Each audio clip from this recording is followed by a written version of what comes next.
अध्याय 6 देख रहे हैं, किसान और काश्तकार। अब किसानों की क्या हालत थी, काश्तकारों की क्या सिचुएशन थी, और समय होगा 18वीं के अंत में 19वीं के शुरुआत में इन सदियों के बारे में बात करेंगे। और जैसे कि हमने पिछले बार काफी सारी चीजें हमने देखी, जैसे चारागाहों के बारे में पढ़ा, कैसे ये रोटी रोजी अर्जित करते थे, और झूम खेती करने वाले चरवाहे जनजातीय समूह के बारे में भी आपने पढ़ा, घुमंती लोगों के बारे में हमने देखा, और कैसे वो वनों और चारागाहों में जैसे ही आधुनिक सरकार आई या फिर कॉलोनियल सरकार आई और जो पाबंदियां लगाई गई उससे इन पे क्या असर पड़ा, ये हमने देखा। काफी तफसील में हमने बात की। लेकिन अब हम देखेंगे खेतीहर समुदायों के बारे में। और खेतीहर मतलब जो खेती करते थे, एग्रीकल्चरिस्ट जो थे, एग्रीकल्चर करते थे। अब इसमें हम 3 भाग में इसको बांटेंगे। पहले, क्योंकि हर जगह की सिमिलैरिटीज आप देखेंगे, सब जो समानताएं हैं वो देखेंगे, और क्या भेद था ये देखेंगे, और क्या ट्रिगर किया, कौन सी चीजों ने क्या क्या चीजों को ट्रिगर किया, यानी कि ऐसी क्या चीजें हुई जिससे चीजें चेंज हुई, प्रभाव क्या पड़ा और क्या इसमें चेंजेस हुए। तो इंग्लैंड में जो छोटे किसान हैं, जिनको हम कॉटेजर कहते हैं, इनको सबसे पहले हम देखेंगे। फिर हम जाएंगे अमेरिका। अमेरिका में गेहूं उत्पादकों के बारे में बात करेंगे। फिर हम आएंगे बंगाल, हम अपने देश में आएंगे, और अफीम उत्पादक किसानों के बारे में हम जानकारी लेंगे। तो क्या क्या असर पड़ा कि इन आधुनिक खेती का इन पे क्या असर पड़ा, या उसके पहले क्या चीजें थी। और ये देखिएगा कि जहां भी इन पूरे दुनिया में ये तीनों अलग अलग जगह हमारा लेने का जो मेन कारण है वो ये है कि जो ग्लोबल पूंजीवादी बाजार है, यानी कि जो विश्वव्यापी पूंजीवादी बाजार है, बाजार ऐसा जहां पर पूंजी या ये कहें कि खरीद फरोख्त और प्रॉफिट की बात होती है, तो उस पे इन खेतीहरों पे अलग अलग जगह पे, अलग अलग रीजन पे इन पे क्या असर पड़ा। और शुरुआत हम इंग्लैंड से इसलिए कर रहे हैं क्योंकि जो कृषि क्रांति है, यानी कि जिसे कहें कि एग्रीकल्चर रेवोल्यूशन कहें, वहां सबसे पहले दस्तक दी इंग्लैंड में ही इस कृषि क्रांति ने। कुछ इसमें शब्द आएंगे, और एक शब्द इसमें बहुत बहुत बहुत इंपॉर्टेंट है, क्योंकि जो चीजें हम डिस्कस करेंगे उसमें देखिएगा आपकी बाड़ाबंदी जो है बहुत बार आएगा, और ये बाड़ाबंदी ने क्या चीजें एकदम प्रभावित की, कितनी चेंज हुई, वो आप समझेंगे कि इस बाड़ाबंदी से क्या हुआ। कॉमन्स के बारे में जानेंगे। कॉमन्स मतलब ये होता है, पहले बाड़ाबंदी बता दूं, जो पारंपरिक खुली जमीनें हैं उन पर निजी बाड़ लगाने की ऐतिहासिक प्रक्रिया, ऐतिहासिक कह रहे हैं हम लोग, यानी कि हम यही चीज देखेंगे कि इंग्लैंड में इसने ऐतिहासिक कैसे परिवर्तन लाए। कॉमन्स की बात करेंगे। पारंपरिक समाजों में जो साझा सामुदायिक जल जंगल जमीन थी उसे हम कॉमन्स कहते हैं। मैं इसको इस तरीके से समझाऊंगा आपको कि ऐसा कोई इलाका जहां पर सभी लोग, चाहे आप हो चाहे मैं हूं, हर आदमी यहां पर आ सकता है और सारी चीजें कर सकता है जो हम डिस्कस करने वाले हैं। लेकिन अब ये है कि बाड़ाबंदी मतलब ये होता है, मान लीजिए ये आपका घर है, तो आप क्या करते हैं, आप अपने घर के आसपास ऐसे बाड़ लगा लेते हैं। यहां पर गेट होता है आपका, है ना, ऐसे होता है गेट। ऐसे ही अगर आप खेतों के आसपास बाड़ लगा लें, चाहे आप लकड़ियां लगा लें, चाहे आप तार लगा लें, चाहे आप और कोई तरीके से टीन से इसको टीन से इसको बंद कर दें, तो इसे हम बाड़ाबंदी कहेंगे। ये बाड़ाबंदी पे मैं ज्यादा प्रेशर इसलिए दे रहा हूं क्योंकि आप देखेंगे जितना भी डिस्कशन है ये जाके बाड़ाबंदी से ही परिवर्तित होगा। तो एक घटना है, और ये घटना जो है वो आपको ये बताएगी। मैं सबसे पहले आपको अंत में ले जाना चाहूंगा। आप देखेंगे कि जो बाड़ाबंदी है यहां पर, ये वो दौर था जब देहात में कैप्टन स्विंग वाले दंगे फैले, गरीबों की नजर में थ्रेशिंग मशीन बुरे वक्त की निशानी बनकर आई। ये जो यहां पर हम बात कर रहे हैं दंगे फैले, इसी दंगे से हम शुरुआत करते हैं। मैं अंत में आपको इसलिए लेके आया हूं क्योंकि अंत हम दंगे से करने वाले हैं कि ये दंगे क्यों हुए। तो वो दंगा पहले देखेंगे कि क्या हुआ वहां पर, और फिर हम देखेंगे कि कारण क्या था, ये थ्रेशिंग मशीन, और ये थ्रेशिंग मशीन किस तरीके से आई, इसको हम समझने की कोशिश करेंगे। तो ये जो दंगा हुआ, ये पहला इवेंट है जिससे हम अपनी बात शुरू करते हैं। हुआ ये कि 1 जून 1830 की घटना है ये। अचानक क्या हुआ कि एक किसान है, उत्तरी पश्चिमी क्षेत्र इंग्लैंड में रहते थे, उनके रात में आग लग गई।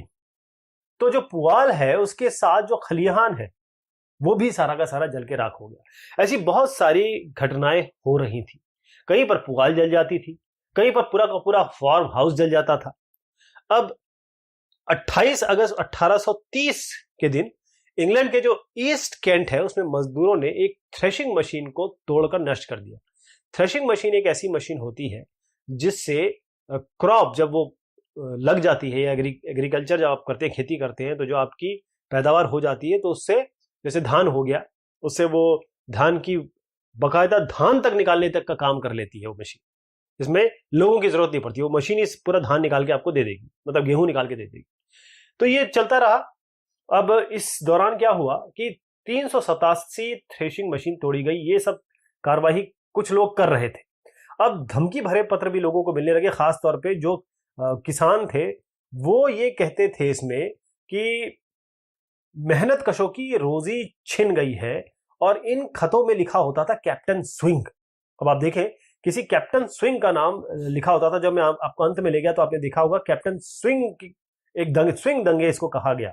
इसी कारण इसको स्विंग दंगे कहा गया, क्योंकि जो लेटर मिलते थे इन किसानों को, जो बड़े किसान थे जिन्होंने बाड़ाबंदी की थी, आप आगे देखेंगे, और खास तौर पर जिन्होंने ये थ्रेशिंग मशीन खरीदी थी, उनको ये मिल रहा था। जमींदारों को बड़ा खतरा था। कई लोगों ने तो अपनी मशीनें खुद ही तोड़ डाली, क्यों ये दंगे चल रहे हैं, लोग इन पे हमला ना बोल दें। लेकिन सरकार ने भी बाकायदा इस पे एक फौरन एक्शन लिया, फौरन गिरफ्तार किया। 1976 में कई लोगों पर मुकदमा चला, 9 लोगों को फांसी दे दी गई और 505 को देश निकाला दे दिया गया, 450 को ऑस्ट्रेलिया भेज दिया गया। कहने का मतलब 644 लोगों को बंदी भी बना लिया गया। अब ये जो कैप्टन स्विंग, जो एक लेटर मिलता था, सबको खत मिलता था, उसके नीचे कैप्टन स्विंग लिखा होता था। तो ये स्विंग का मतलब क्या था, इसके नाम पे दंगे क्यों हो रहे थे, लोग जो है थ्रेशिंग मशीनों को क्यों तोड़ रहे थे, किस बात का इनका विरोध था। तो इसके लिए हमको 18वीं 19वीं शताब्दी, 18वीं का अंत और 19वीं की शुरुआत, इसके बारे में देखना पड़ेगा। तो ये दौर था उस समय का, खुले खेतों और कॉमन्स का दौर था। यानी कि जो 18वीं सदी के अंतिम वर्षों की बात करता हूं मैं, और 19वीं सदी की शुरुआत की। तो यहां पर जो देहाती इलाके, इसमें बड़ा परिवर्तन हुआ। कैसे आप समझेंगे इसको? पहले इंग्लैंड का जो ग्रामीण क्षेत्र था काफी खुला हुआ था, यानी कि किसी के पास जो भूस्वामी थी उनकी कोई निजी जमीन नहीं थी, और ना ही उन्होंने बाड़ाबंदी की थी। आप समझिएगा, बाड़ाबंदी मतलब उन्होंने अपने एरिया को कवर नहीं किया था, या फिर बाउंड्री नहीं बनाई थी, उन्होंने कोई परिधि नहीं बनाई थी। किसान अपने गांव के आसपास ही फसल उगाते थे, और एक शुरुआत में एक सभा बुलाई जाती थी सबकी, और जो जमीन के टुकड़े वो आवंटन कर दिया जाता था। कुछ टुकड़े अच्छे थे, कुछ टुकड़े उपजाऊ नहीं थे। तो ये कोशिश की जाती थी इस मीटिंग में कि एक किसान को कुछ ऐसा टुकड़ा दे दिया जाए जो बहुत उपजाऊ है, कुछ ऐसा दिया जाए जो कम उपजाऊ है या बिल्कुल उपजाऊ नहीं है, यानी कि सबको बराबर बराबर जमीन बांट दी जाती थी। तो कॉमन्स का मतलब यह है कि वो साझा जमीन जिस पर सारे ग्रामीण अपना, उनका हक होता था। कॉमन्स का मतलब ये है। तो ये जो जमीन थी कॉमन इसलिए कहलाती थी क्योंकि मवेशी, भेड़ बकरियां यहाँ पर चराए जा सकते थे, यहाँ की लकड़ियां लोग बेच सकते थे, यहाँ के में जो कंद मूल फल इकट्ठा होते वो ले सकते थे, शिकार कर सकते थे, नदियां जो है ताल तलैयों में मछली पकड़ सकते थे। तो ये जो गरीबों के लिए जो कॉमन जमीन थी, जो सबकी कॉमन जमीन थी, सबकी जो साझा जमीन थी, वो बहुत बढ़िया थी कि जो बहुत सारी, अगर उनकी फसल अगर मान लीजिए चौपट होगी तो बहुत सारे उनके जो संकट थे उससे उनको उबार देती थी। राइट, यहां तक हमने समझ लिया। फिर से समझिए कि ये एक साझा जमीन है जिसपे हर आदमी का हक है, हर आदमी का, आपका मेरा सबका हक है। तो जो भी इसमें संसाधन है या जो रिसोर्सेस है वो सब हम यूज कर सकते हैं, और उससे हमारी बहुत सारी दिक्कतों का हम उबर पाएंगे। अगर हमें कोई दिक्कत आती है, और ऊपर से पेमेंट करना नहीं है, चीजें आराम से उपयोग कर सकते हैं। लेकिन ये धीरे धीरे धीरे चेंज होने लगा। अब इसका कारण समझिएगा क्यों। कारण ये हुआ कि इसका कारण बहुत जरूरी है ये समझना कि ऊन के दाम, ऊन यानी कि जो वूल है, उसके दाम विश्व बाजार में चढ़ने लगे। अब किसानों ने सोचा कि अरे इससे तो हमें, अगर हम ऊन का उत्पादन बढ़ाएंगे तो हमें फायदा होगा। तो भेड़ों को चराने के लिए, भेड़ों की नस्ल सुधारने के लिए उनको चारागाह की आवश्यकता हुई। तो इसका मतलब ये हुआ कि उन्होंने जमीन जो है वो थोड़ी आगे बढ़ानी शुरू कर दी, या ये कहिए कि अपनी संपत्ति बनाने लग गए। जो साझा जमीन थी उससे वो अलग हो गए। अब साझा जमीन पर जो झोपड़ियां डाल के रहते थे उन ग्रामीणों को निकाल दिया गया, और बाड़ाबंदी जो इन्होंने कर दी थी, खास तौर पे जो ऊन के उत्पादन के लिए वहां पर जो नॉर्मल थे, कॉमन्स थे, उन लोगों को आने के लिए रोक दिया गया। यही बाड़ाबंदी की शुरुआत थी। इसका मतलब ये हुआ कि ये एरिया आपने ले लिया, ये एरिया मैंने ले लिया, हम यहाँ ऊन उगाई, ऊन जो है पैदा करेंगे, यानी कि भेड़ों को पालेंगे, उनसे ऊन निकालेंगे। अब ये जो दो लोग हैं ये इसमें नहीं आ सकते, मतलब इनके लिए अब इतनी जमीन बाकी रहेगी। और तीसरा आदमी आया, उसने ये बना लिया, चौथा आदमी उसने ये बना लिया, तो अब इनके लिए इतनी बाकी रहेगी, तो जगह कम हो गई। ठीक, और ये किस लिए हुआ? ऊन के कारण। अब 18वीं शताब्दी के मध्य तक जो बाड़ाबंदी आंदोलन है, यानी कि जो पेरिफेरी बनाना है, अपने एरिया को किसी तरीके से बांध देना है, ये 18वीं शताब्दी में तो थोड़ा कम था। कुछ ही जो बड़े बड़े भूस्वामी थे वो अपनी बाड़ाबंदी करते थे। लेकिन जो 18वीं शताब्दी या सदी के अंत यानी कि दूसरे हिस्से की बात करें, तो ये बाड़ाबंदी आंदोलन है पूरे इंग्लैंड के पूरे देहात में फैल गया। और इसने जो भूदृश्य है, यानी कि जो एक कॉमन जमीन थी, उसके पूरे एक आकृति को बदल के रख दिया। आप ये देखिए 1750, मतलब 100 साल के बारे में बता रहा हूं, 1750 से लेकर 1850 के बीच 60 लाख एकड़ जमीन इसमें बाढ़ लगा दी गई।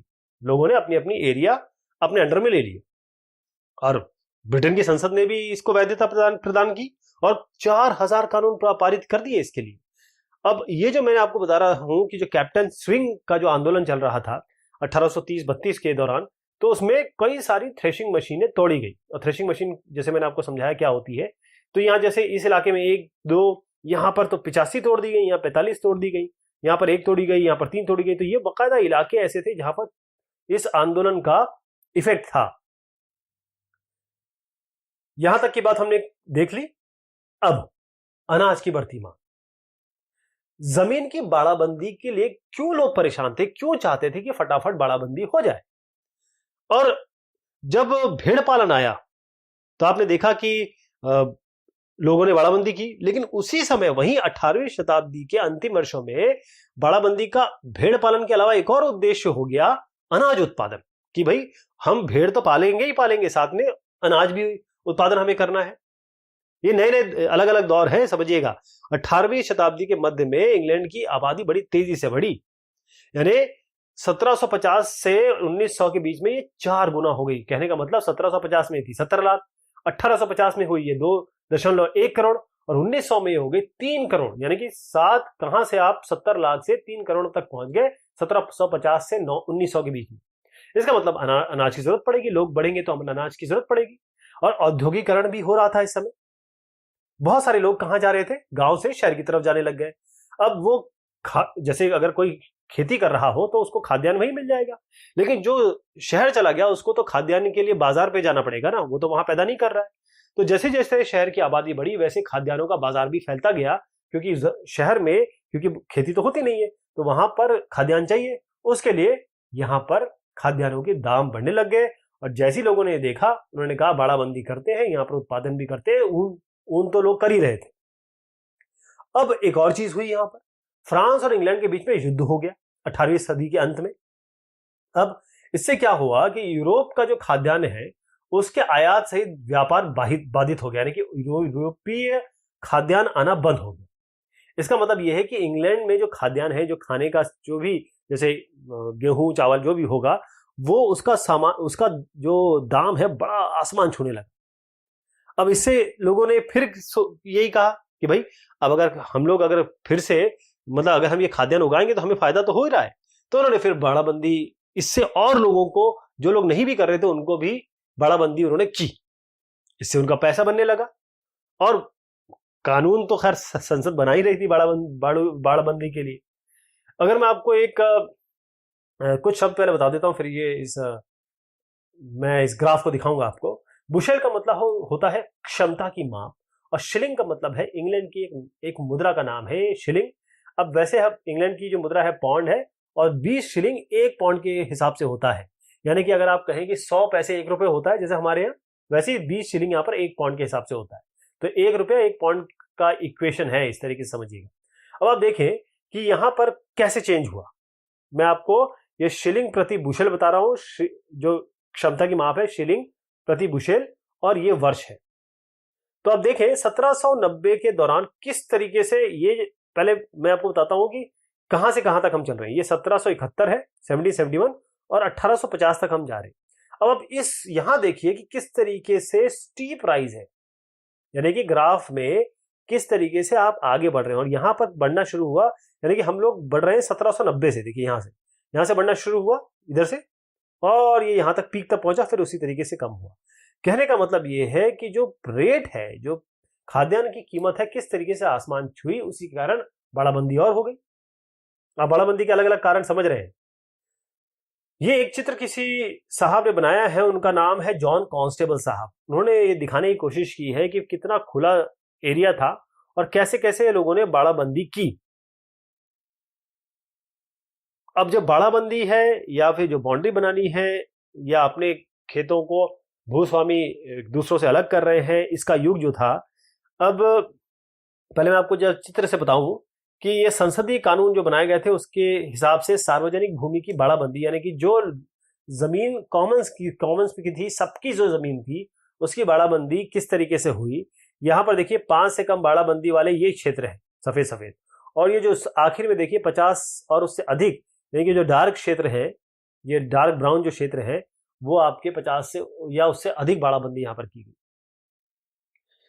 तो जो इंग्लैंड के जो इतिहास में जो 1780 का दशक और बाकी सारे दशकों से बड़ा नाटकीय दिखाई देता है।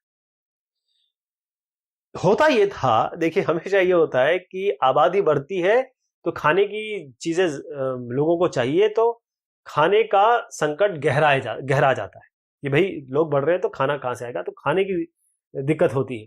लेकिन इंग्लैंड में ऐसा नहीं हुआ, उल्टा हो गया, बल्कि जैसी आबादी वहां बढ़ी, खाद्यान्न भी बढ़ता चला गया। यानी कि अगर आप देखें कि जनसंख्या वृद्धि जो हो रही थी, उसके बावजूद 1868 में खाद्यान्न की अपनी जरूरतें पूरे करने के लिए इंग्लैंड 80% खुद ही पैदा करता था, केवल 20% जो है आयात होता था।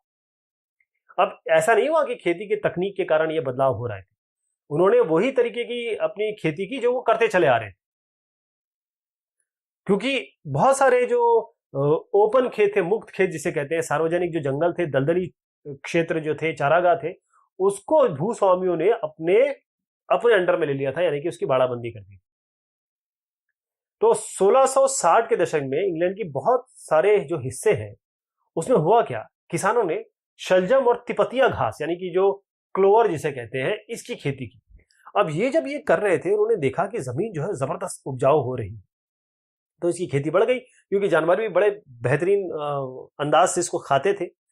होता यह था कि जब अगर हम साइंस में जाएं तो देखेंगे कि ये जो शलजम और जो तिपतिया जिसको मैं कह रहा हूं, उसमें नाइट्रोजन की मात्रा बड़ी अच्छी होती थी। तो ये जब ये उगाते थे तो जमीन में नाइट्रोजन की मात्रा बढ़ जाती थी, तो उससे उर्वरता बढ़ जाती थी।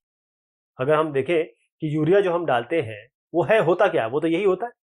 तो इससे ये हुआ कि जमीन फिर से उपजाऊ हो जाती है। तो इस तरीके से थोड़े बहुत सुधार लाने के लिए ये सरल तरीके अपनाए गए।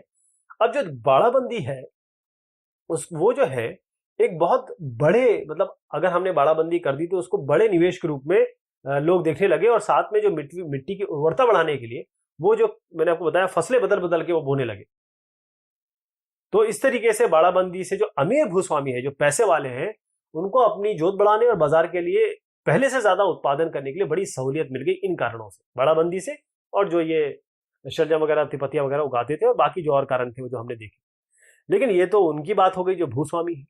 उनका क्या हुआ, जो उस जमीन पर निर्भर थे, जो कॉमन्स की जमीन है, यानी कि ऐसी जमीन जिसपे वो सारे के सारे लोगों का स्वामित्व था। अब बाड़ाबंदियों ने, जैसे अभी हमने बात की कि भूस्वामियों की तो तिजोरियां भर दी, उनके पास तो पैसा आ गया, लेकिन कॉमन्स का क्या हुआ, क्योंकि बाड़ लगाने से भूस्वामी की वो निजी संपत्ति बन गई। गरीब लोग ना उसमें आ जा सकते थे, ना लकड़ी बटोर सकते थे, ना पशु चरा सकते थे, ना कंदमूल बीन सकते थे, ना छोटे जानवरों का गोश्त के लिए शिकार कर सकते थे, और जो ठूट बच जाती थी फसल कटाई के बाद, वो भी नहीं ले सकते थे। यानी कि हर चीज पे जो है कब्जा हो गया भूस्वामियों का, हर चीज बिकने लगी, हर चीज की कीमतें जो है, क्योंकि जो चीज वो आराम से पाते थे, अब वो बिकने लगी, तो उसके लिए पैसा देना होगा, वो तो गरीब थे, वो कहां से पैसा देंगे।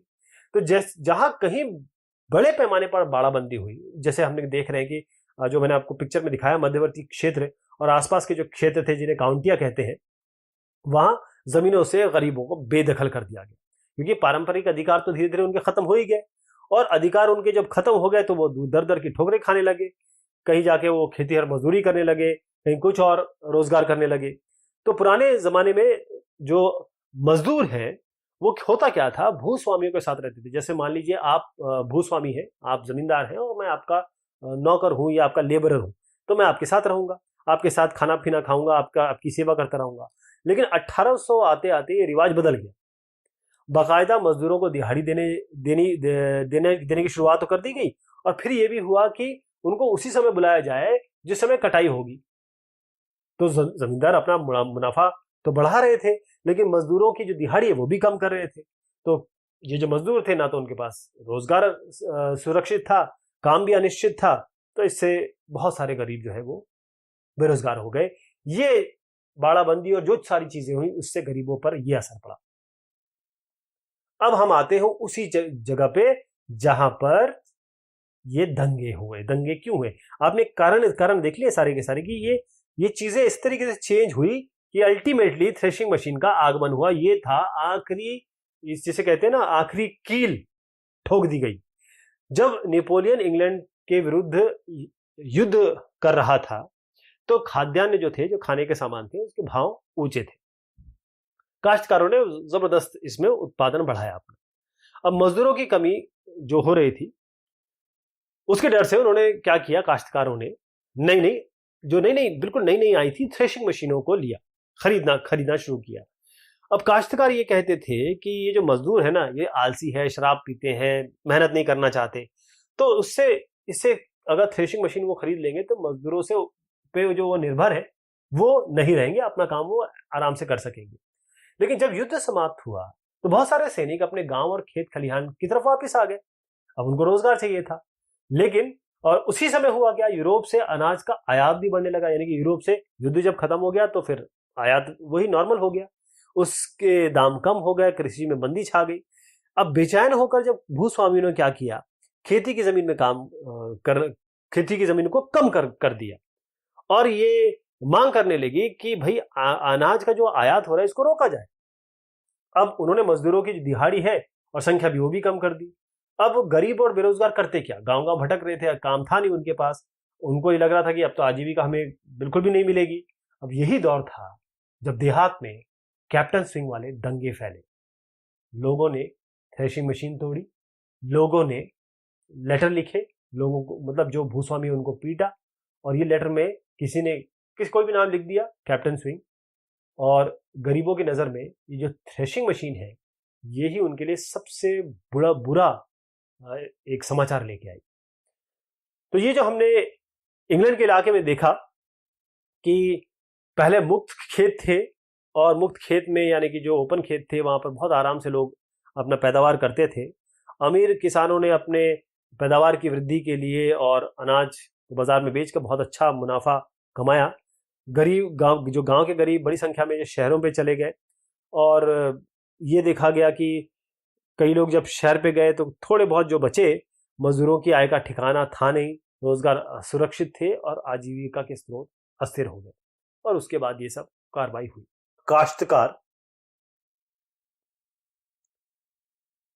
हमने बात की इंग्लैंड की, क्योंकि वहां सबसे पहले एग्रीकल्चर रेवोल्यूशन यानी कि जो खेती की क्रांति हुई थी, सबसे पहले वहां शुरू हुई थी।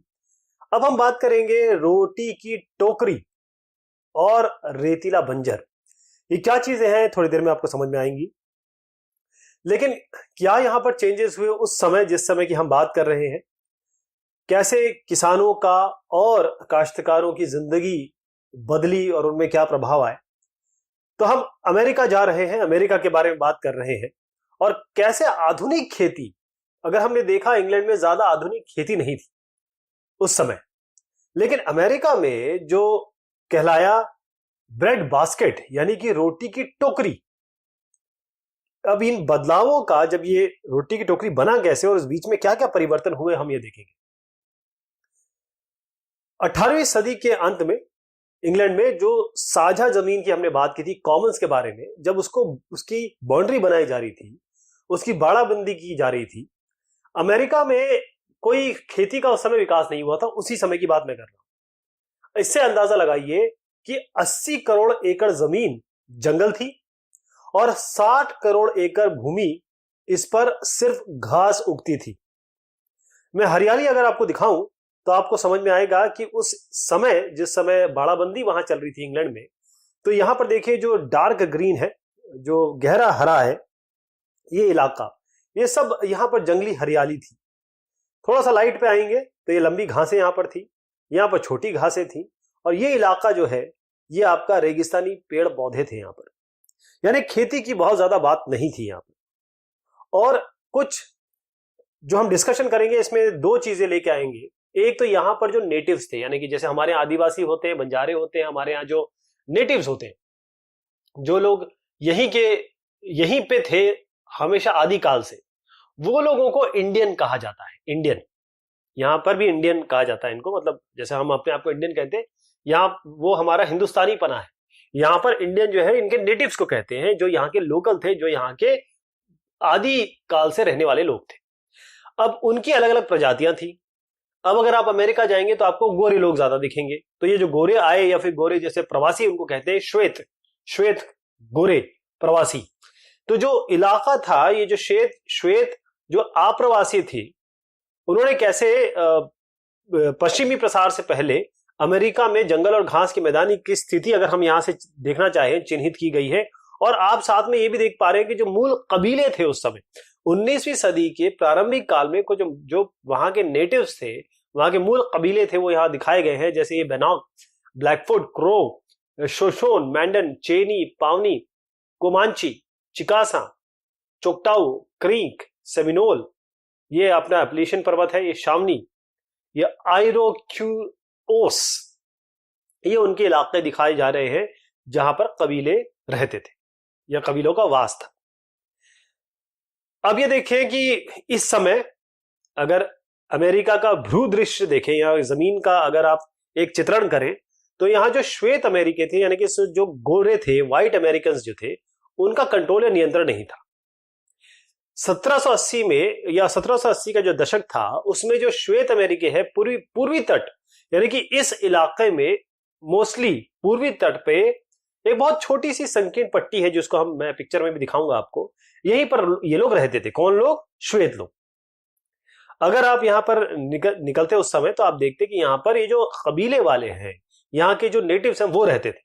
अब उनका काम क्या था, वो कैसे अपनी जिंदगी चलाते थे? शिकार करते थे, खाद्य पदार्थ बीनते थे, मछलियां पकड़ते थे, और कुछ तो मक्का, फलियां, तंबाकू, कुम्हड़े, इन सब की खेती करते थे, जंगली जानवर पकड़ते थे। और साथ में एक और चीज है, 16वीं शताब्दी में ये जो नेटिव्स थे, यहाँ के जो लोग रहने वाले थे, जिनको इंडियंस कहते हैं, हम लोग कहलाते हैं, जो वो वन बिलाव एक प्रकार का जानवर है, उसका जो फर है, उसका जो कोटिंग है, मतलब जैसे हम भेड़ देखते हैं ना, उसका ऊन, उससे उसके जो बाल होते हैं, उससे हम ऊन बनाते हैं। इसी तरीके से वन बिलाव ये बेचते थे यूरोपीय व्यापारियों को। अब एक दूसरा चित्रण देखिए, ये वो है 1920। हमने तब की बात की, अब हम 1920 पे आ रहे हैं। 1920 में अमेरिका में जो खेतीहर क्षेत्रों की स्थिति थी, वो कुछ इस तरीके से थी, क्योंकि अब यहां पर खेती शुरू हो गई थी और काफी बड़ा इलाका खेती के में आ गया था। यहां पर देखिए, ये तो खैर रेगिस्तान है, और यहां पर घास एवं वन पट्टी भी थी यहां पर, और ये है फसल पट्टी इस जगह पे। यहां पर रॉकी पर्वतमाला है, यहाँ ग्रेट प्लेन्स है, ये गेहूं का क्षेत्र है, यहाँ सूखी घास है, यहाँ चारागाह इलाका है, यहाँ मक्के की पट्टी है, या मक्का और गेहूं की पट्टी है, यहाँ व्यवसाय होता था, और ये उपोष्ण कटिबंधीय पट्टी है। तो जब 20वीं सदी के आई, तब यहाँ का जो भूदृश्य था, यानी कि ये जो मैं आपको चित्रण दिखा रहा हूं, ये तब्दील हो गया इसमें। कब? 20वीं सदी के आते आते। अब श्वेत अमेरिकी जो है वो पश्चिम की ओर फैल गए, यानी कि वो अपने इलाके से पश्चिम की तरफ आए और वहां उन्होंने जमीन को कृषि योग्य बना लिया। इससे क्या हुआ कि जो मूल कबीले थे जहां पर रहते थे, उनको विस्थापित किया गया, और ये जो कृषि उत्पादन यहां पर हो रहा था, उसमें वाकई में अमेरिका ने टॉप किया, यानी कि विश्व बाजार में इसकी तूती बोलने लगी। लेकिन ये परिवर्तन हुआ कैसे? मूल निवासी इंडियन मूल, क्या इनके जीवन पे क्या प्रभाव पड़ा? क्योंकि हमेशा हम जब भी इतिहास लेते हैं तो हम ये भी बात करते हैं कि जो लोग आए वो कौन थे, और जो लोग यहां रहते थे उनके पे क्या प्रभाव पड़ा। तो पश्चिम की ओर प्रसार और गेहूं की खेती, जैसे हमने देखा कि एक इलाके में पहले जो श्वेत अप्रवासी थे वो रहते थे।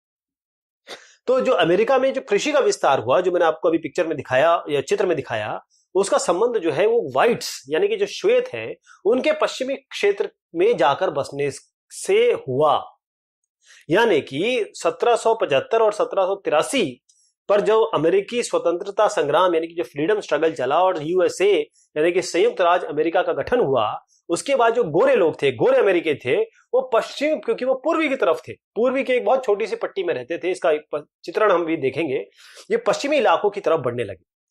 अब राष्ट्रपति साहब थॉमस जेफरसन 1800 में इन्होंने लगभग 7 लाख श्वेत यानी कि 7 लाख गोरे जो अमेरिकी थे, दर्रों के रास्ते इनको कहां पहुंचा दिया? अपलेशियन पठारी क्षेत्र में जाके ये बस गए। अब पूर्वी तट को अगर आप देखें तो अमेरिका में यहां पर अगर वहां से देखें तो संभावनाएं दिख रही हैं, और वहां के जो बियाबान थे उनको कृषि योग्य भूमि में बदला जा सकता था, जंगल से जो इमारती लकड़ी है उसका निर्यात किया जा सकता था, और खाल, पशु की खाल के लिए उनका शिकार किया जा सकता था, और पहाड़ियों में सोना जैसा मतलब अच्छे खनिज पदार्थ वहां मौजूद थे।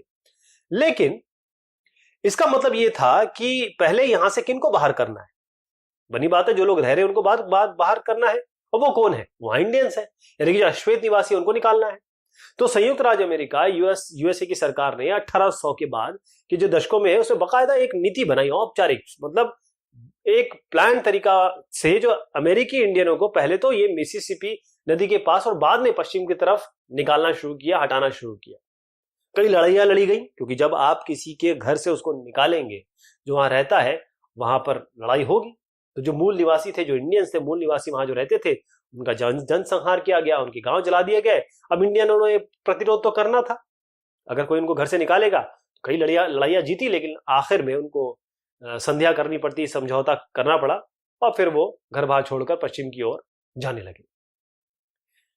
अब एक मैं चित्रण आपको जरूर दिखाना चाहूंगा जिसकी मैं चर्चा कर रहा था। देखिए 1775 ये इलाका जो मैं आपको कह रहा हूं कि जो पूर्वी इलाका है, यहां पर ये श्वेत व्हाइट्स यहां पर रहते थे।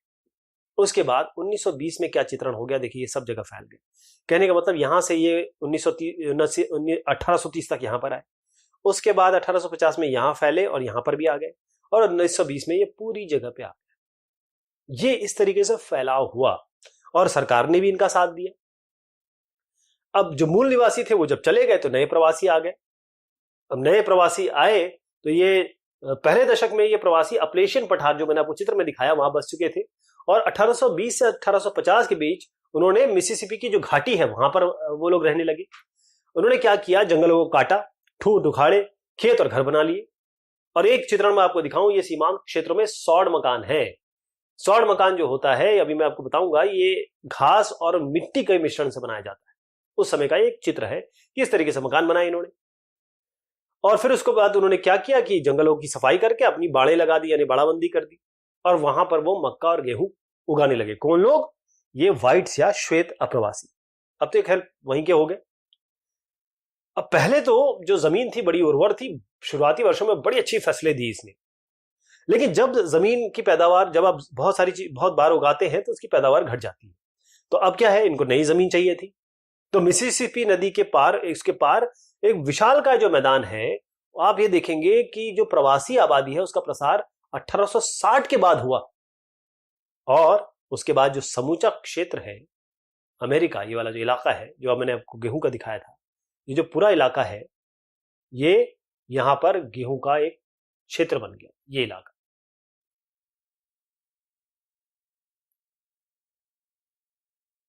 अब समझने की कोशिश करते हैं कि किस तरीके से जो घास के मैदान थे उसको अमेरिका की रोटी की टोकरी बनाने में लोगों ने मदद की, कैसा बना, लेकिन क्या समस्याएं थी, और इस प्रक्रिया में क्या क्या चीजें लोगों ने फेस की।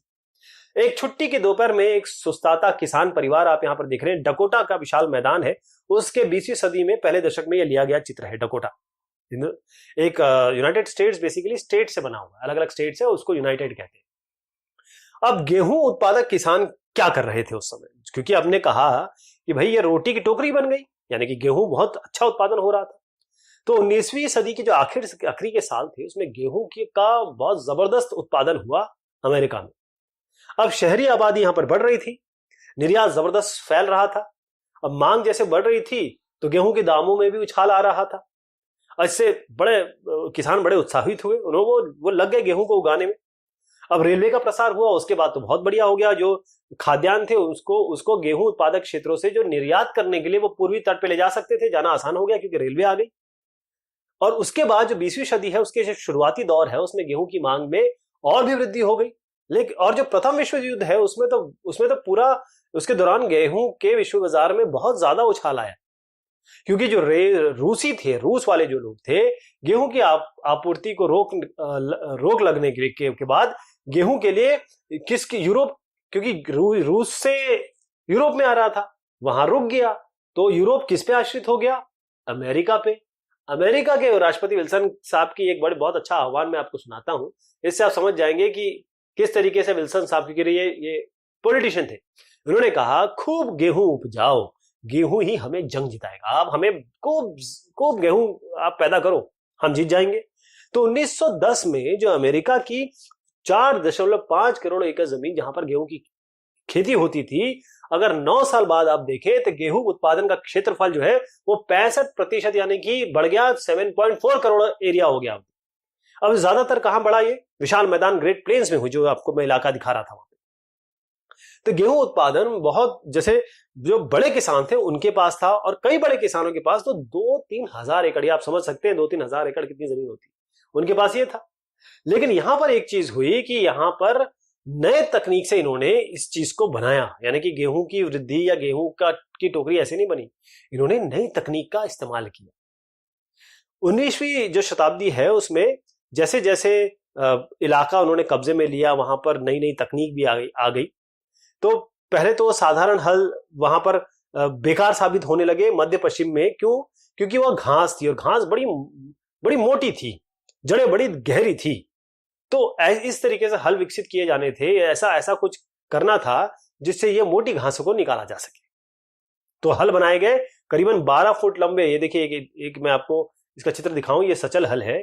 यहां पर इस तरीके से बड़े बड़े हल बनाए गए। ठीक, तो 6 बैल या घोड़े इसको खींचते थे, इसका चित्र भी आएगा एक। और फिर उसके बाद जो बड़े बड़े विशाल मैदान थे, जैसे मैंने बताया 2 से 3 हजार तक की लोगों के पास जमीन थी, 1000 एकड़ तक। तो जमीन में ट्रैक्टर और डिस्क हलों की मदद से गेहूं की खेती की गई। अब फसल पक गई, तो उसके बाद फसल कटने का नंबर आता है। तो 1830 से पहले फसल कटाई कैसे होती थी? हंसियों से, जैसे हमारे यहां होती है। अब ये एक ऐसा दौर था, मैं ये चित्र दिखाऊंगा, बहुत आपको इससे मदद मिलेगी, जहां पर जो स्त्री पुरुष है वो एक साथ लगकर काम करते थे। लेकिन हुआ ये 1831 में, बहुत बड़ी इवेंट है ये। 1831 में साइरस मैकॉर्मिक, इन्होंने क्या किया, एक ऐसे औजार का आविष्कार कर दिया जो 16 आदमी हंसियों से काम करते थे, ये एक ही औजार ये काम कर देता था। तो इसका मतलब कंबाइंड हार्वेस्टर, इसका इस्तेमाल हुआ करने लगे। यानी कि आप 500 एकड़ की खेत की जो कटाई है वो काम केवल 2 हफ्तों में हो जाता था। अब विशाल जो मैदान है, जो अमीर किसान है उनके लिए तो बहुत बहुत इंपॉर्टेंट, ये कहिए महत्वपूर्ण मशीन हो गई। गेहूं के दाम जो आसमान उस समय छू रहे थे, मांग तो कम हो ही नहीं रही थी। तो इस मशीन से जमीन के जो बड़े टुकड़े हैं उस पर फसल काटना, ठूंठ निकालना, घास हटाना, जमीनों को दोबारा खेती के लिए तैयार करना, ये बड़ा आसान हो गया। और ये सारा काम मशीनें करती थी, मानव श्रम की आवश्यकता तो थी नहीं। अब विद्युत से चलने वाली ये जो मशीन थी, आप ये देखिए कि एक मौसम में सिर्फ 4 आदमी 2000 से लेकर 4000 एकड़ भूमि पर फसल पैदा कर देते थे। लेकिन गरीब जनता की क्या दशा हुई, ये तो अमीरों की बात कर दी जो गेहूं पैदा कर रहे थे। हमारा ये चिंतन हमेशा रहता है कि उनका क्या हुआ, जो लोग गरीब थे, मजदूर थे। मैं ये चित्रण दिखाना चाहता हूं ताकि आप सिलसिलेवार तरीके से समझे कि हुआ क्या। यहां पर ये 19वीं सदी के मध्य में हंसियों का इस्तेमाल कर रहे हैं, और लोग हाथों से हंसियों के हिसाब के लेकर घास को हटाते थे। फिर आए यहां पर मशीनी युग की जो पहली नई जमीन की खेती के लिए इस तरीके से तैयार किया जाता था। आप यहां देखें, यहाँ जो 12 हलों के समूह दिखाई दे रहे हैं, घोड़े हैं यहां पर आपको दिखाई दे रहे हैं, तो उससे ये हल था, हल का प्रयोग किया जाता था। यहां पर आप देख पा रहे हैं ड्रिल मशीन है और ट्रैक्टरों, यहां ट्रैक्टर बंधा हुआ है, ट्रैक्टर से बीजों की रुपाई हो रही है। और फिर यहां पर देखिएगा आप, ये उत्तरी डकोटा के विशाल मैदानों में इस जमीन की सफाई करने के लिए ये मिनियापोलिस वास्प ट्रैक्टर दिखाया गया है। इससे बहुत आसानी से जो, जैसे मैंने बताया कि घास फैली रहती थी, उस सबको हटा के या फिर उसको, इसकी निराई गुड़ाई करके इसको फिर से आप तैयार कर सकते थे अगली खेती के लिए। अब गरीब जनता की दशा क्या हुई? अब इससे तो आप समझ रहे होंगे कि ये सब हुआ तो गरीबों का क्या हाल हो रहा होगा। जब मशीनें आ गई, तो गरीब किसान का हाल क्या होगा? क्योंकि ये मशीनों को कई सारे किसानों ने ये उम्मीद में खरीदा था कि गेहूं के दामों से पहले जैसी तेजी बनी रहेगी, तो किसानों को आराम से बैंक क्या है ऋण दे देता था कि लीजिए आप लोन लीजिए। लेकिन ऋण चुकाना मुश्किल काम होता है, और ऋण अगर अदा नहीं किया तो जमीन भी गई और साथ में ये सब तो गया ही गया जो आपने मशीनें ली है। इसका मतलब ये है कि इस काल में रोजगार बहुत मुश्किल से मिल पाता था, क्योंकि जब मशीन चालित जो इलेक्ट्रिसिटी से चलने वाली मशीनें आ गई, बिजली से चलने वाली मशीन आ गई, तो मजदूरों की जरूरत कम हो गई। तो अगर हम ये देखें कि उस समय और बाद में महायुद्ध के बाद हालत ये हो गई कि बाजार गेहूं से अटा पड़ा था, भरा पड़ा था, खरीदार ढूंढे नहीं मिल रहे थे। ज्यादातर किसानों के लिए बड़ा गंभीर समय था ये। गेहूं के उनके भंडार भरे पड़े थे, गोदाम में खाद्यान्न भरा हुआ था। बाकायदा ऐसी सिचुएशन आ गई कि गोदाम में जो रखे खाद्यान्न है उनको पशुओं को खिलाया जाने लगा। गेहूं के दाम गिरने से आयात जो इंपोर्ट हो रहा था वो भी बाजार ढह गया, खत्म हो गया। तो 1930 के दशक की ये जो महामंदी थी, अगर जब हमने पिछले हिस्ट्री अलग अलग फ्रांस की बात की थी, रूस की बात की थी, उस समय हमने ये देखा था कि अमेरिका में महामंदी आई थी। ये जो परिस्थितियां हैं, ये जो आप देख रहे हैं, यही उनकी शुरुआत थी, ये इनके कारक थे। अब एक बड़ी अलग सी बात मैं आपको बताता हूं कि रोटी की टोकरी तो ये बन गए थे, फिर रेत के कटोरे कैसे बने? ये है ट्विस्टर, इसे हम ट्विस्टर कहते हैं। ये है काला तूफान। एक पश्चिमी कैंसस में काला तूफान का एक चित्र आप देख पा रहे हैं। इससे क्या हुआ? अगर विशाल मैदान, अगर आप प्लेन मैदान, जैसे हमने कहा 2000 से 3000 करोड़ एकड़ तक जमीन है लोगों के पास, बड़ी बड़ी जमीनें हैं, तो यहां पर 1930 जो इस समय की हम बात कर रहे हैं, यहां पर ये रेतीले तूफान आने लगे। ये रेतीले तूफान जो थे, इनकी ऊंचाई अगर आप सोचें तो उससे भी ज्यादा है। 7000 से लेकर 8000 फीट तक ऊंचे ये थे। गंदले कीचड़ की शक्ल में ये तूफान आते थे और चारों तरफ तबाही मचा देते थे। और पूरे, क्योंकि हुआ ये था, इसका कारण भी तो समझने की कोशिश करेंगे। अंधेरा छाने लगता था आसमान में, रेत के तूफान शहरों और खेतों को चारों तरफ घेर लेते थे, बिल्कुल एकदम जैसे रात हो जाती थी वैसा लगता था। जानवरों, क्योंकि जानवर तो जानवर है, वो फेफड़े में उनके धूल चली जाती थी, मर जाते थे वो। पूरा खेत, पूरी मेड़े सब उड़ जाती थी। और क्योंकि ये मिट्टियां इस तरह कदर जमती थी, जो धूल का अंबार आ रहा है, मछलियां भी सांस नहीं ले पाती थी क्योंकि ऑक्सीजन की कमी हो गई इनको। जब एक बार ये ट्विस्टर, या कहें कि जो आंधी तूफान आता था, उसके बाद एक चित्रण किया गया है, उसके बाद ये हालत होती थी। कोई भी चीज सही नहीं, ट्रैक्टर वैक्टर सब मशीनें खराब, ये फंस के बेकार हो गए। इनकी ऐसी हालत थी कि इनका मरम्मत भी नहीं किया जा सकता।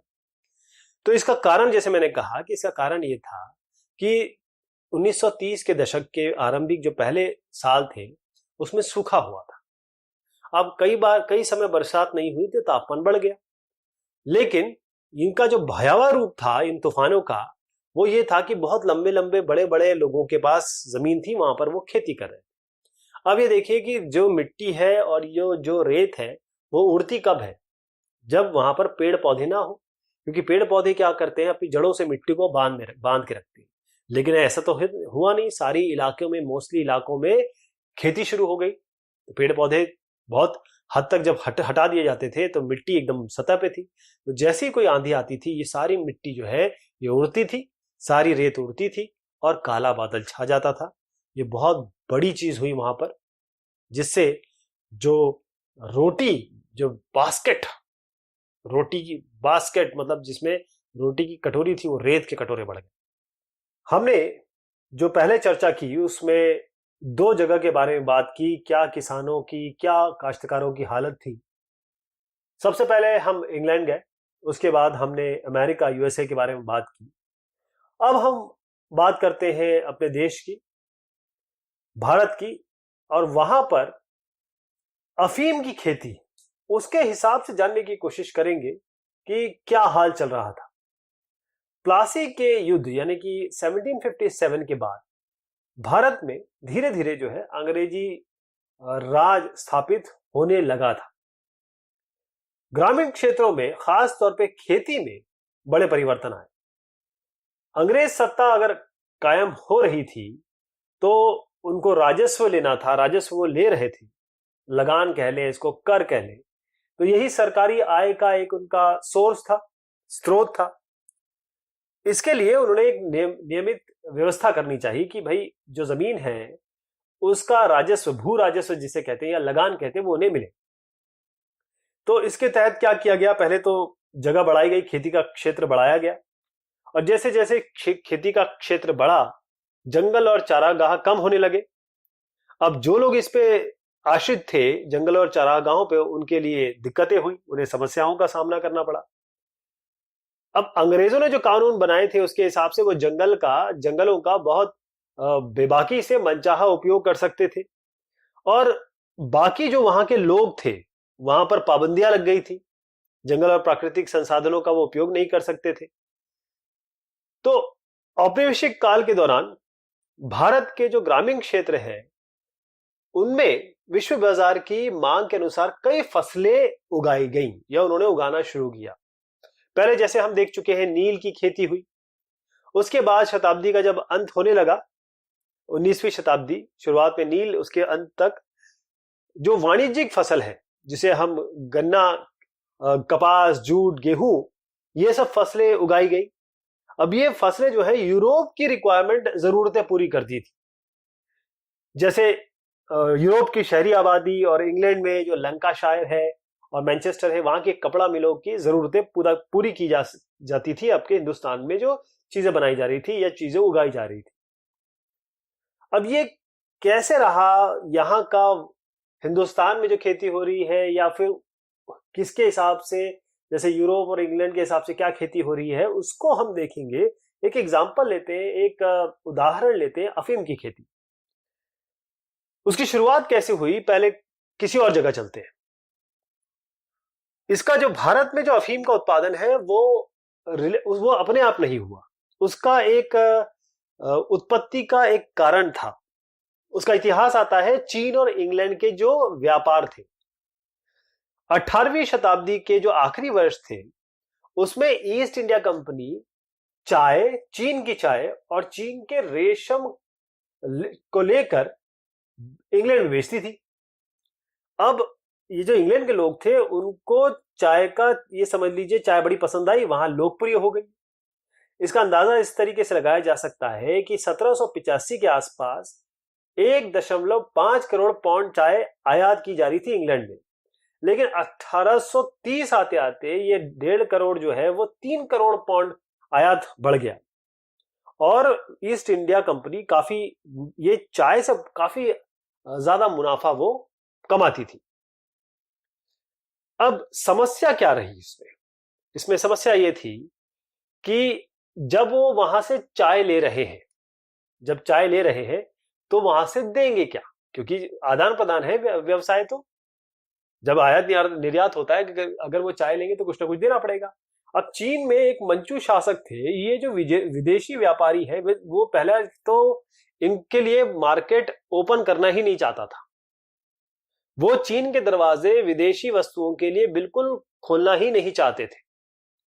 अब ऐसी स्थिति में क्या करना था, कोई सामान तो आ नहीं सकता था, तो इसके लिए इन्होंने क्या किया कि चांदी के सिक्के दिए, यानी कि इंग्लैंड ने या ईस्ट इंडिया कंपनी ने चाय खरीदने के लिए चांदी के सिक्के, जिन्हें हम बुलियन कहा करते थे उस समय, वो दिया।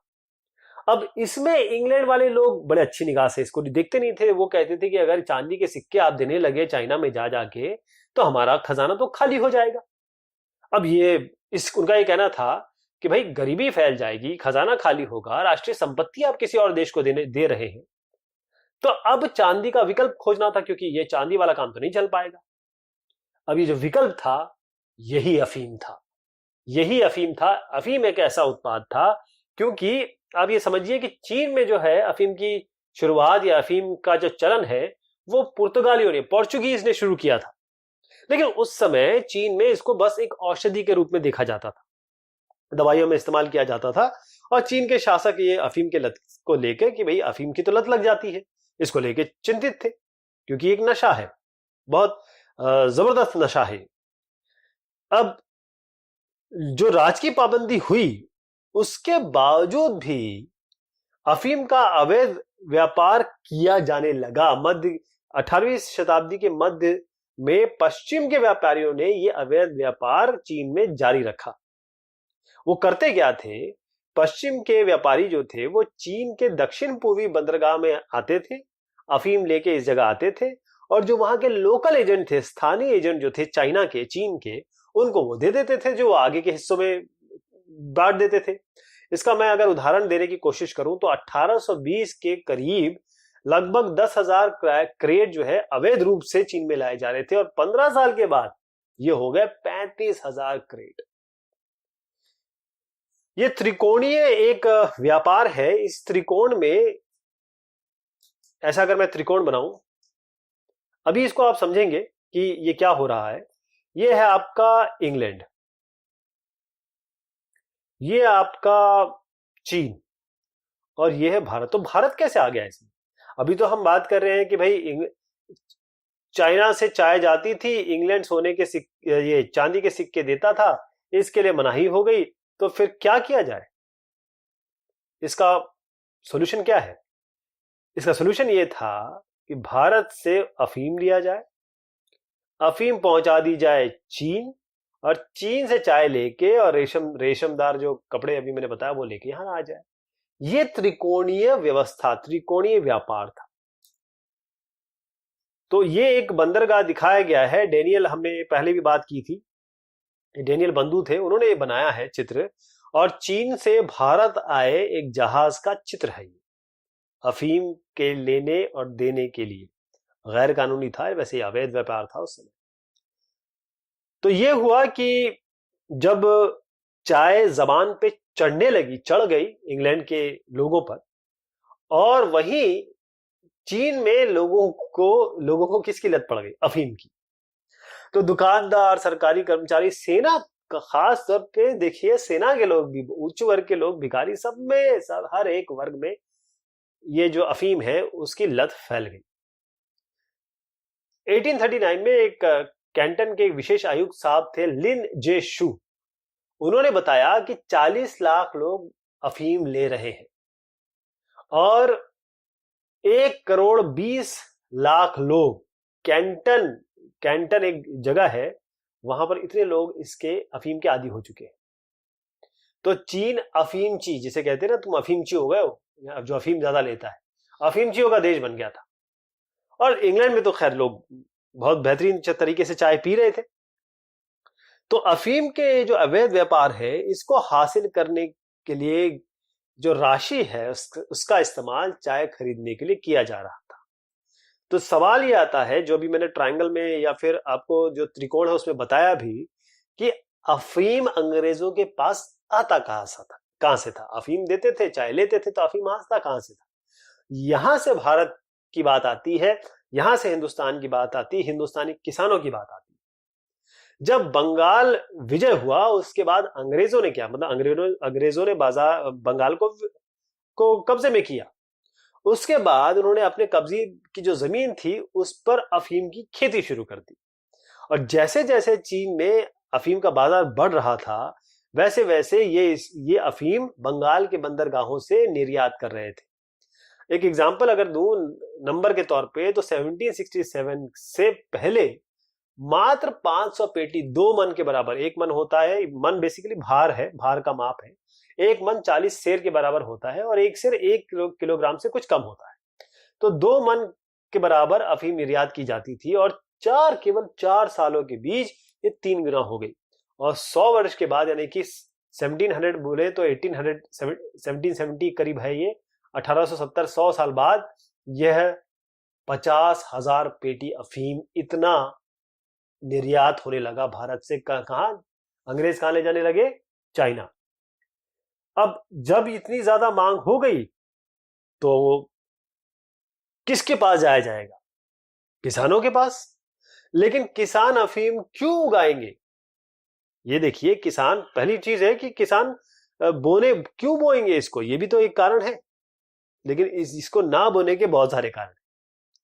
सबसे पहले ये है कि किसान अफीम की खेती वहां बस कर सकते थे, या अफीम की खेती ही वही होती है जो सबसे फर्टाइल जमीन हो, उर्वर जमीन हो, और जो गांव के आसपास जमीन होती थी वो सबसे बढ़िया होती थी। लेकिन इस जमीन पर किसान आमतौर पर दाल पैदा करते थे, तो अगर वो इसमें अफीम बोएंगे तो दाल नहीं पैदा होगी, है ना। उनको सबसे उर्वर जमीन चाहिए थी, और एक बार खराब जमीन पे अगर वो दाल बोने लगे, क्योंकि अच्छे जमीन पे वो अगर अफीम बोएंगे तो खराब जगह दाल पैदा करेंगे, वहां दाल की पैदावार नहीं होगी। ये तो पहला कारण था कि वो नहीं, कैसे उनको तैयार किया जाए। दूसरा कारण ये था कि बहुत सारे किसानों के पास तो जमीन ही नहीं थी। वो भूस्वामियों से जमीन लेते थे, बटाई पे लेते थे, अफीम उगाते थे, और अगर वो जमीन वो वाली लेना चाहे जो गांव के पास है, वो उनको, उसके लिए उनको कर या लगान या फिर बटाई का जो रेंट है वो देना पड़ता था बहुत ज्यादा। और तीसरी बात ये थी कि क्यों किसान इसके पक्ष में नहीं थे, या फिर नहीं, उनके लिए, अंग्रेज उनको मनाने के लिए बहुत ज्यादा मेहनत करनी पड़ेगी। वो उसका कारण ये था तीसरा, कि अफीम की खेती बहुत मुश्किल है। अफीम के पौधे बड़े नाजुक होते हैं, और अफीम होने के बाद किसान दूसरी फसलों पर ध्यान ही नहीं दे सकते। और तीसरी और सबसे आखिरी बात जो है वो ये है कि सरकार अफीम बोने के बदले किसानों को बहुत कम पैसा, बहुत कम दाम देती थी। तो अगर सरकारी दाम पर अफीम पैदा करना है तो वो तो नहीं कर पाएंगे। तो यही बात है कि किसानों को अफीम की खेती के लिए कैसे तैयार किया जाए, क्यों वो बोने को तैयार नहीं थे, उसके ये सब कारण है जो मैंने आपको 4 कारण बताए।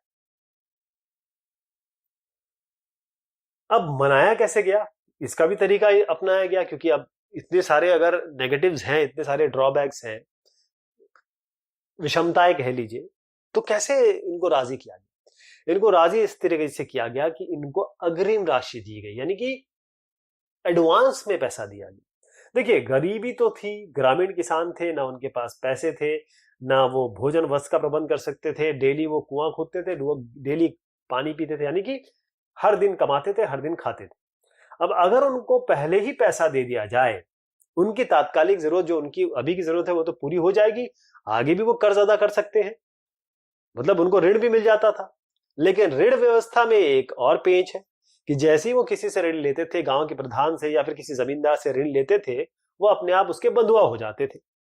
और ये रकम आती कहां से थी? जो पेशगी की रकम है या कहिए एडवांस की रकम है, वो सरकारी एजेंटों के थ्रू आती थी। तो एक बार जब ऋण किसान ने ले लिया तो फिर वो मुकर नहीं सकता था, उसे अफीम बोनी ही पड़ेगी। लेकिन जो फसल अफीम की जब हो जाती थी तो उसे काटता कौन था? किसान नहीं काटता था, उसे एजेंट काटता था। एक बार अगर उसे फसल बो दी तो किसान का कोई अधिकार नहीं रहता था, और वो उस जमीन पे दूसरी फसल भी नहीं उगा सकता था, वो कहीं और बेच नहीं सकता था इसको। और जो एजेंट ने तय कर दिए हैं फसल के दाम, वही उसको मिलेंगे, और ये बहुत कम होते थे, बहुत कम पैसा उनको मिलता था।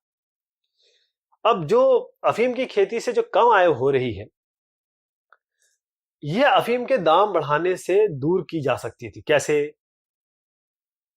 पहली चीज तो ये समझिए कि सरकार ने इस पर ज्यादा ध्यान नहीं दिया, उनका रवैया बहुत सकारात्मक था नहीं। वो इस बात के पक्ष में थे कि अफीम का उत्पादन कम से कम लागत पर किया जाए, और कलकत्ता में जो अफीम के एजेंट है उनको भारी दामों में बेचा जाए। तो ये जो क्रय विक्रय का जो अंतर आ गया, यानी कि कम दामों में यहां से किसानों से खरीदा जाए, लिया जाए, और उसे वहां पर एजेंटों को बेचा जाए जो कलकत्ता से उसे निर्यात करेंगे, उनके बीच में जो पैसा का डिफरेंस है वो क्या होगा? वही तो सरकार के खाते में जाने वाला है। यही सरकार का राजस्व होगा। तो अफीम पैदा करने वाले जो किसान थे उनको इतना कम पैसा दिया जाता था कि किसानों को समझ में आ गया, वो उसकी मांग करने लगे और अग्रिम पेशी जो उनको एडवांस मिलने लगा उससे वो इनकार करने लगे।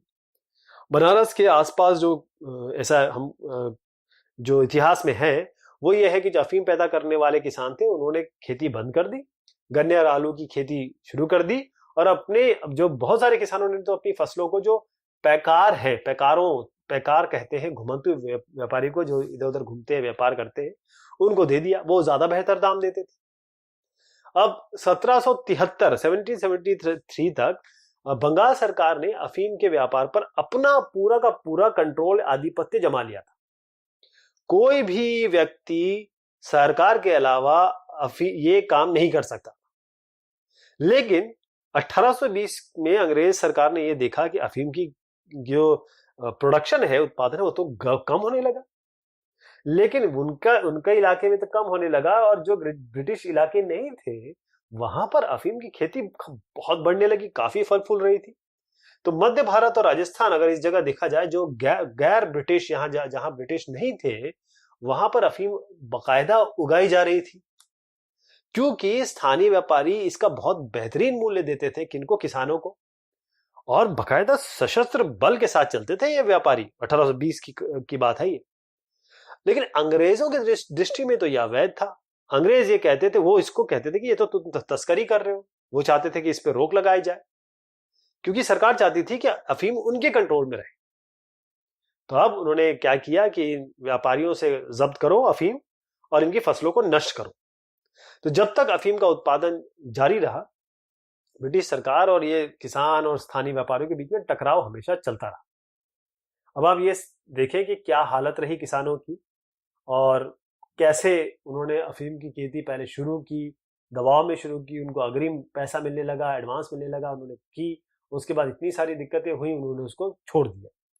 निष्कर्ष ये है कि जो परिवर्तन आए, हमने जो पहले भी देखा अलग अलग भाग में कि सबसे पहले इंग्लैंड की बात की, फिर उसके बाद हमने यूएसए की बात की, हिंदुस्तान की बात की, तो सब ने अलग अलग तरीके से जो परिवर्तन हुए खेती में, या जो उनको कंट्रोल करते थे, या श्वेत आए या फिर हिंदुस्तान में अंग्रेज आए और उन्होंने जो चीजें की खासतौर पे व्यापार के लिए, तो जिस तरीके से इनकी जिंदगी चेंज हुई, फिर भी ये जमे रहे, अड़े रहे और उन्होंने अपना काम किया। तो बहुत अच्छी तो नहीं कह सकते कि सिचुएशन थी, लेकिन फिर भी ये इतिहास है जिसको हमने जाना। ये एक चित्र मैं आपको दिखाना चाहूंगा कंक्लूजन से पहले कि यहाँ पर गाजीपुर रेलवे स्टेशन में ले जा रहे हैं 19वीं सदी में अफीम की पेटियां। तो ये बात हुई आपके बंगाल के किसानों की अफीम की खेती, जिससे हमने जानने की कोशिश की कि किसान और काश्तकार की क्या सिचुएशन थी 18वीं सदी के अंत में, 19वीं सदी के शुरुआत में। बहुत शुक्रिया।